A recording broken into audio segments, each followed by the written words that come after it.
Trazado de curvas. En general, cada curva tiene una trazada concreta, pero para realizarla hay que saber en qué tipo de curva nos encontramos. En una curva hay que intentar que el radio a seguir por la moto sea el mayor posible, ya que de esta manera los niveles de seguridad son mayores. En el trazado de una curva debemos distinguir 3 puntos de referencia. El primero lo denominaremos punto de entrada o punto de giro, y es el lugar donde la moto comienza el trazado de la curva. En este primer punto deberemos realizar un análisis de la curva para preparar su franqueo. Cuando todavía estemos en línea recta, debemos colocar la moto en el lado exterior de la curva. Si es a la izquierda, cerca del arcén, pero no demasiado porque puede haber suciedad, bicicletas o peatones. Si es a la derecha, cerca del centro de la carretera, pero tampoco demasiado, para no estar muy cerca de los vehículos que vienen en sentido contrario.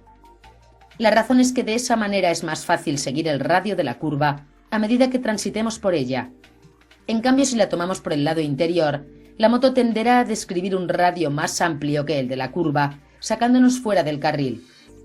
Una vez colocada la moto, comenzamos la frenada de una manera suave y dosificada.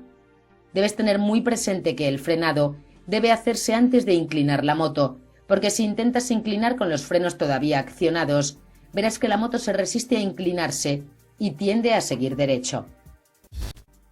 El segundo punto lo llamaremos punto de contacto y se encontrará en el interior de la curva.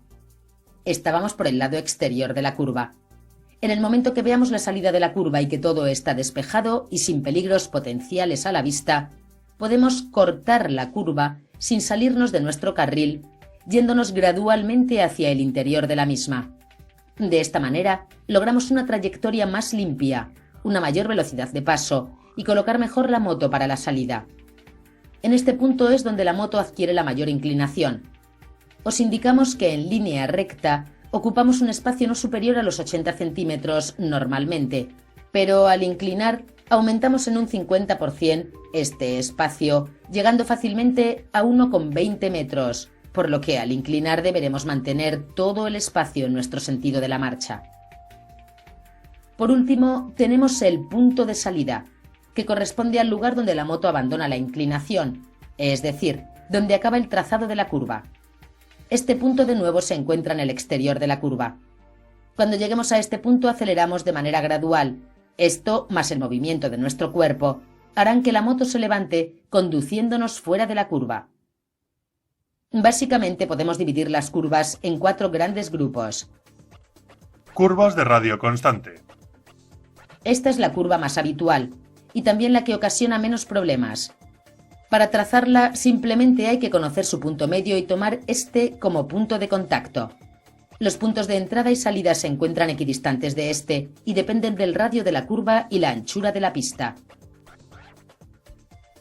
Curvas de radio creciente. En este caso la curva es más cerrada al principio que al final, por lo que hay que adelantar el punto de contacto respecto a la mitad de la curva, ya que la trayectoria puede abrirse posteriormente, ayudados por el mayor radio de la curva que ofrece espacio extra hacia el exterior. Curvas de radio decreciente. En este caso, el hecho de que cada vez haya menos espacio disponible en el exterior de la curva obliga a retrasar el punto de contacto respecto a la mitad de la curva. Estas curvas son las más peligrosas, ya que, mientras en una curva de radio creciente, una entrada retrasada lo único que hace es impedir que se alcance más velocidad, en una de radio decreciente, el adelantar la entrada supone girar con un radio mayor del permitido y, por tanto, con mayor velocidad de la aconsejada. La moto deja de tener espacio en el exterior y hay que reducir la velocidad. Curvas enlazadas. Este es un caso particular en el que hay que sacrificar la salida de la primera y la entrada de la segunda, de manera que el punto medio entre ambas coincida precisamente con estos puntos. Por este motivo, el punto de salida de la primera curva se desplaza hasta la mitad de la anchura de la pista, y lo mismo ocurre con la entrada de la segunda. Normalmente es más importante sacrificar algo de velocidad en la primera curva, ya que es más importante salir de la segunda con rapidez hacia los tramos rectos. En carretera, el principal problema tiene lugar por la aparición de curvas ciegas, en las que no se conoce el radio final. Por este motivo y para evitar problemas si la curva se cierra, siempre es importante retrasar el punto de contacto con el interior, aunque esto nunca debe hacerse a costa de invadir el carril contrario. También es importante el uso del acelerador en curva, ya que al acelerar la moto tiende a levantarse, subvirar, y al decelerar tiende a girar o inclinar más, sobrevirar.